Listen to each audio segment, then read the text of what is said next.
احنا طول عمرنا مقتنعين ان الشخص الناجح هو الشخص اللي عنده إرادة قوية. عارفين المشكلة فين؟ المشكلة ان الاعتقاد ذات نفسه هو غلط. كم مرة قلت لنفسك انا هذاكر، انا هتمرن، انا هتعلم انجليزي، انا هبطل تضييع وقت، ولكن بعد كل ده بترجعي زي الأول. وأكيد انت دلوقتي بتفكري في كونك انك بني آدمة كسولة، لكن عايزة أقولك ان المشكلة مش فيكي، المشكلة ان انت بتحاربي عقلك بطريقة غلط.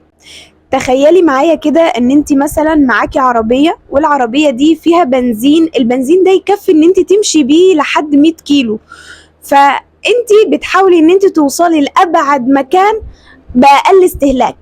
مخنا بيشتغل بنفس الطريقة، يعني المخ مش بيحب يضيع طاقة. فعشان كده هتلاقي ان انت اول ما تبدأي عادة جديدة وتبدأي ان انت تعملي حاجة جديدة وتدخليها على مخك، تلقائي من نفسه هو هيحاول ان هو يقنعك ان انت تأجلي العادة دي، لان كده كده العادة دي بالنسبة لعقلك فهي اصلا مجهود ان هو يفكر اصلا في ان هو يعمل الحاجة دي. اسألك سؤال وعايزاكي تجاوبي عليه. دلوقتي لو انا قلتلك ان انا بكره عايزه اصحى الساعه 6 الصبح وعايزه اتمرن، عايزه اتعلم انجليزي، يعني مثلا هحضر كورس معين او هعمل اي حاجه، المهم ان انا هتعلم انجليش، وعايزه مثلا ان انا اقرا 20 صفحه في الكتاب اللي انا عايزه اقراه، يعني قلتلك انا بكره هعمل كذا وكذا وكذا وكذا. طب هل تفتكري ان انا كل اللي انا قلته ده انا هقدر اعمله بكره؟ ده انا لو خارقة مش هقدر اعمله، انا لو خارقة مش هقدر اعمله.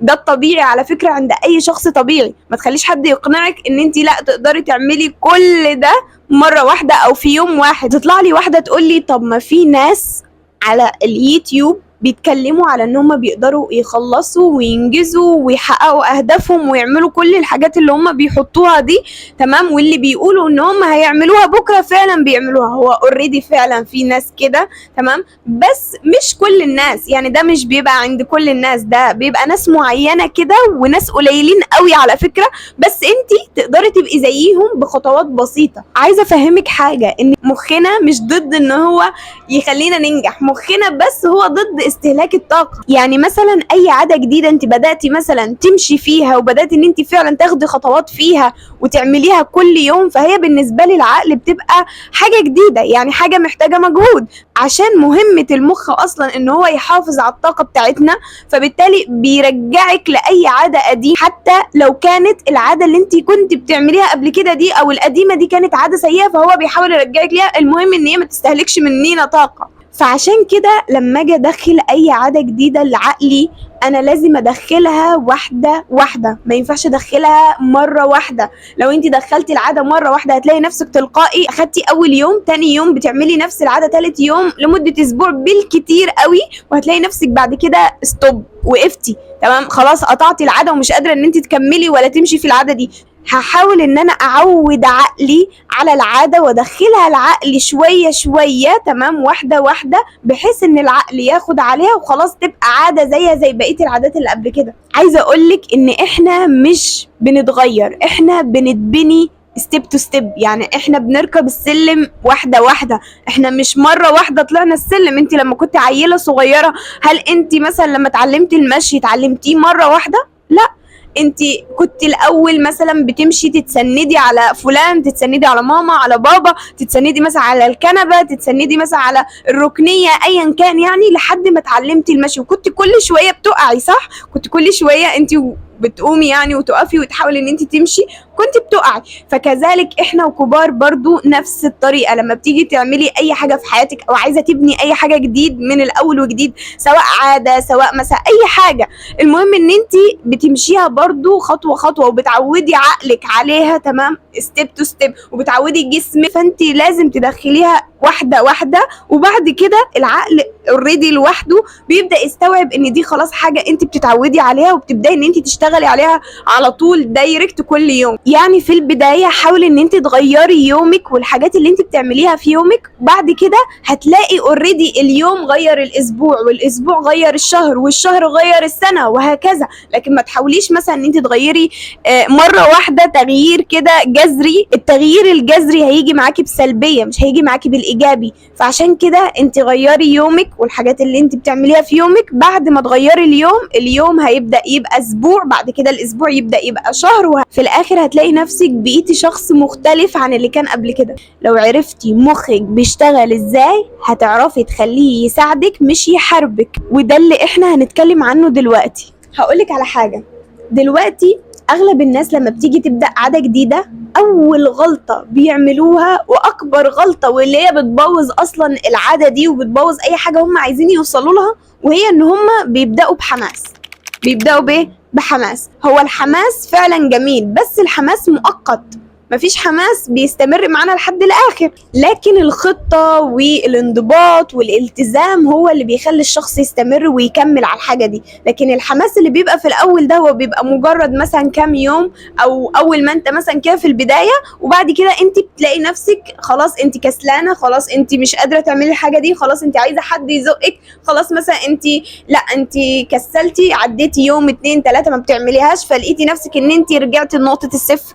فاكرة الورقة اللي انت في اول السنة كتبتي فيها اهدافك وفضلت تكتبي مثلا انا عايزة اقرأ الكتاب الفلاني، انا عايزة اتعلم المهارة الفلانية، انا عايزة اعمل واسوي، وبدأت ان انت بقى تكتبي كل اهدافك في الورقة دي، وجيتي في الاخر عايزة اقولك ان دلوقتي يكاد ان الورقة دي اصلا انت مش عارفة هي فين، هي ضاعت. عارفة السبب في كده ايه؟ ان انت اعتمدتي على حماسك، ما اعتمدتيش على الالتزام والانضباط، وان انت تعملي خطة وتمشي عليها وتحاولي ان انت واحدة واحدة تلتزمي بالخطة دي. تخيلي معايا ان انت عندك قطعة صخرة، والصخرة دي بينزل عليها نقطة مية على فترات مستمرة، تمام؟ ونقطة المية دي مستمرة، يعني هي بتنزل كل شوية او كل فترة على نفس الصخرة دي، تمام؟ فهل انت هتلاحظي حاجة على الصخرة؟ يعني هل انت مثلا الصخرة لما تشوفيها كده هتلاحظي عليها حاجة؟ لا، صح؟ لكن لو احنا جينا بعد مثلا سنين كتير وسنين بعيدة قوي او ملايين السنين، هنلاقي ان الصخرة دي اتغيرت، اتفتتت او اتكسرت، تمام؟ طب ده بيرجع لايه؟ بيرجع ان نقطة المية ما زالت كانت مستمرة وان هي بتنزل على نفس الصخرة، لان لو نقطة المية انقطعت فخلاص الصخرة مش هيحصل فيها تغيير. بس نقطة المية كانت مستمرة، كانت كل شوية بتنزل على نفس الصخرة، ولكن بعد كده بعد سنين كتير انت لما شفت الصخرة لقيتي ان الصخرة دي بقت حاجة تانية، اتفتتت، اتكسرت، حصل فيها شقوق. والتغيير اللي حصل للصخرة ده فهو حصل اصلا بسبب ان نقطة المية ما زالت مستمرة بتنزل على الصخرة، صح؟ طب ده بالظبط اللي بيحصل مع العادات اللي احنا بنكون عايزين نتعود عليها. فده بالظبط اللي بيحصل، مفيش حد بيتغير في يوم، ولكن اللي بيحصل ان كل يوم في جزء صغير بيتغير منك. طب ولو انا قلتلك دلوقتي ان الحماس مش هو الحل في التغيير، حماس لو مش هو الحل هيبقى ايه الحل؟ الحل عندنا هيبقى هو الانضباط والاستمرارية والالتزام. عايزة اقولك ان الانضباط الحقيقي مش ان انت تجبري نفسك كل يوم ان انت تعملي الحاجات اللي انت مش عايزة تعمليها. الانضباط هو ان انت تحاولي تسهلي على نفسك الحاجة اللي انت عايزة توصلي لها دي عشان تفضلي تعمليها بدل ما انت تنقطعي وتسيبيها خالص. لان بكل بساطة انا وانتي احنا مش دايما عندنا مزاج وعندنا رغبة في ان احنا نعمل الحاجات اللي احنا عايزينها. طبيعي جدا اي شخص بيجي عليه فترة ان هو بيحس ان هو ما عندوش رغبة، ما عندوش مزاج ان هو يعمل الحاجة دي، فطبيعي قوي ان احنا نحس ان احنا في نص الطريق كده نحس ان احنا عايزين نوقف، خلاص عايزين ناخد بريك. فالانضباط هنا مهمته هو ان هو يخلينا نعمل الحاجة واحنا ما عندناش مزاج واحنا ما عندناش رغبة ان احنا نعملها. كل الناس اللي انتوا بتشوفوها بتوصل لأحلامها وأهدافها وأيا كان اللي هم وصلوا له، يعني فهم دول برضو على فكرة ناس ما عندهمش رغبة وما عندهمش مزاج ان هم يوصلوا لكل ده، ولكن بسبب الانضباط الحقيقي اللي هم مشيوا عليه وصلوا لكل الحاجات دي. انا كمان عايزة اقول لكم على حاجة، ان انا عايزاكي تبصي على مميزات وايجابيات الحاجة اللي انت عايزة توصلي لها.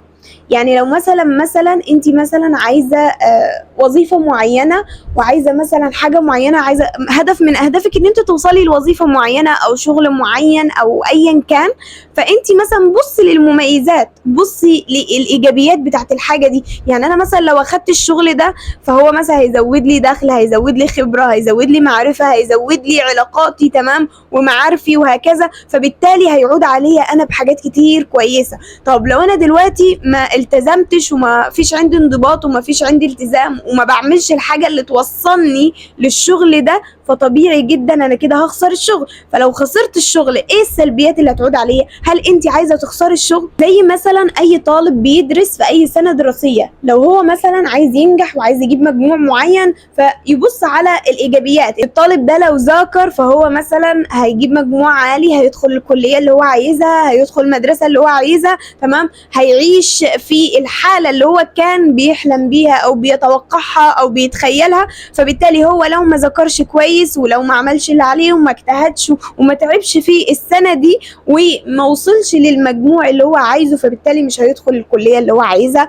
فبالتالي كده هو مش هيعيش الحياه اللي هو كان عايزها.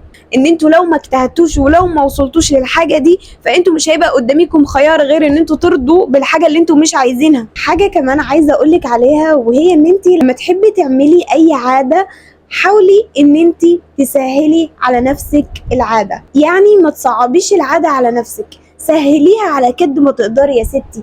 بصي يعني مثلا لو انا واحده دلوقتي وعايزه اذاكر مثلا ساعتين، عايزه اذاكر ساعتين تمام، وانا مكسله ان انا اقوم اذاكر الساعتين دول، اعمل ايه عشان اسهل العاده دي على نفسي؟ لما اجي ابدا اذاكر ما اقولش ان انا هقعد واذاكر الساعتين، لا. عشان تسهلي العاده قولي ان انا هقوم ارتب المكتب بتاعي، وبعد ما ارتب المكتب هقعد هفتح الكتاب، حتى لو هقرا صفحه واحده تمام وهحل سؤال واحد مش مشكلة، بس المهم ان انت تقعدي فعلا وتفتحي الكتاب. يعني حاولي تسهليها على قد ما تقدري. انت بصي بمجرد ما انت مثلا هتقعدي على الكتاب وتفتحي الكتاب وتقري صفحة او تحلي سؤال، هتلاقي نفسك عقلك بدأ ان هو يدخل في مود المذاكرة. فانت لو انت شايفه ان انت مثلا في عاده معينه انت مش قادره تعمليها، في عاده معينه مش قادره تلتزمي عليها، حاولي ان انت تسهليها على نفسك بحاجات بسيطه قوي لحد ما عقلك يبدا يقتنع ان هو لوحده بعد كده يبدا يعمل العاده دي. انا مثلا عايزه اتعود ان انا انام بدري، فانا عشان ابني عاده ان انا انام مثلا بدري، وانا مثلا اوريدي اصلا ما بنامش بدري، انا مثلا بنام الساعه 2 مثلا بالليل، فعشان ابدا ابني عاده ان انا انام بدري هبدا ان انا اسهل العاده دي على نفسي. اسهلها ازاي؟ ما اجيش مثلا مره واحده اقول لا ده انا المفروض انام النهارده الساعه 10 او انام النهارده الساعه 11 تمام، قبل 12 اكون نايم، لا ما اعملش كده. سهل العاده على نفسك، سهل العاده على نفسك، هقولها كذا مره، سهلوا العادات على نفسيكم بدل ما انا ما اعملش العاده خالص، فانا سهلها على نفسي. لو عايزه ابني عاده ان انا انام بدري، هبدا مثلا اول يوم اللي هو مثلا النهارده هنام مثلا الساعه 2 زي ما انا عادي، هاجي مثلا بكره هبدا ان انا اقدم الساعه شويه وانام بدري نص ساعه. يعني انا مثلا كنت بنام 2، لا اروح انام مثلا الساعه 1:30، اليوم اللي بعده انام مثلا الساعه 1، اليوم اللي بعده اروح انام مثلا الساعه 12، اليوم اللي بعده انام مثلا الساعه 11، اليوم اللي بعده انام مثلا الساعه 10، وهكذا. مش عاده بتيجي تظبط من اول مره، فانتوا دايما خلوا بدايه العاده سهله جدا عليكم علشان تقدروا تعملوها. حاجه كمان من الحاجات المهمه قوي قوي قوي، وناس كتير قوي بتغفل عن الجزئيه دي، وهي ان انا دلوقتي شخص مثلا عايزه ابني حاجه جديده او عايزه اعمل حاجه جديده وعايزه استمر على الحاجه دي، وعايز مثلا ابقى شخص معين وابقى شخص مختلف، وعايزه مثلا ان انا ابني عادات كويسه وايجابيه وابدا ان انا استمر عليها واغير بيها حياتي واطور من نفسي وكل الكلام ده. فانا عشان اعمل كل ده انا مش هعمله غير لما يكون عندي انا معتقدات تمام عن ان انا فعلا الشخص ده. لو انا مش عندي المعتقدات دي فانا مش هقدر اوصل للحاجه دي. انا جيت سالت مثلا طالبين، عندي طالب وطالب، سالت الطالب ده قلت له انت بتذاكر تمام، وسالت الطالب ده برضو قلت له انت بتذاكر، فقام قال لي الطالب الاولاني انا بحاول اذاكر، والطالب التاني قال لي ايه؟ قال لي انا شخص مجتهد. تمام. فانا فهمت ايه من ان هو شخص مجتهد؟ ان هو بيذاكر، صح؟ تمام. او ان هو على طول اصلا بيذاكر، فانا مش محتاجه ان انا اساله واقول له انت بتذاكر ولا لا. الشخص الاولاني قال لي ايه؟ انا بحاول اذاكر. طالما قال لي انا بحاول وما قالش على نفسه ان هو اوريدي اصلا بيذاكر، تمام، فبالتالي هو كده اصلا عنده معتقد ان هو اصلا لسه بيحاول وهيفضل يحاول ومش هيوصل لفكره ان هو يفضل يذاكر على طول. تمام. لكن الشخص اللي قال لي انا شخص مجتهد، فهو عندي اوريدي هوية، عنده معتقد ان هو شخص مجتهد ودايما بيذاكر ودايما شخص شاطر ومجتهد. فعشان كده انا بقول ان حتة الهوية والمعتقدات دي حتة مهمة قوي قوي قوي. طالما انا مش شايف نفسي في المكان ده فانا مش هوصل له. لو انا شايف نفسي في المكان ده انا هوصل له اوريدي، هوصل له بسهولة جدا لو انا شايف نفسي فيه وهقدر عليه وهقدر اعمل كل الحاجات اللي توصلني للحاجة دي. وخلاص انا بالفعل بقيت مسمي نفسي الشخص الفلاني اللي انا عايزه ابقى في المكانه دي، فخلاص انا هبقى في المكانه دي. لكن انا مش شايف نفسي ان انا في المكانه دي، او شايف ان انا بحاول بس مش قادره اوصل لها، فخلاص انا مش هوصل لها. فعشان كده غيروا من معتقداتكم ومن الهوية بتاعتكم الأول قبل ما تحاولوا ان انتوا تبنوا اي عادة جديدة، لان العادة بتتبني على اساس الهوية والمعتقد اللي عندك. لو انت معتقد وعندك هوية ان انت هتقدر تعمل الحاجة دي فانت هتعملها، لو عندك معتقد ان انت مش هتقدر تعملها فانت مش هتقدر تعملها. ما تنسوش ان انتوا تكتبوا لي تحت في التعليقات اي عادة نفسكم تعملوها وتمشوا عليها وتستمروا عليها، شاركوهاني في التعليقات تحت، وانا برضو هشارككم في الفيديوهات الجاية العادات اللي انا عايزة اعملها في حياتي. وبس كده، هتوحشوني الفيديو الجاي. باي.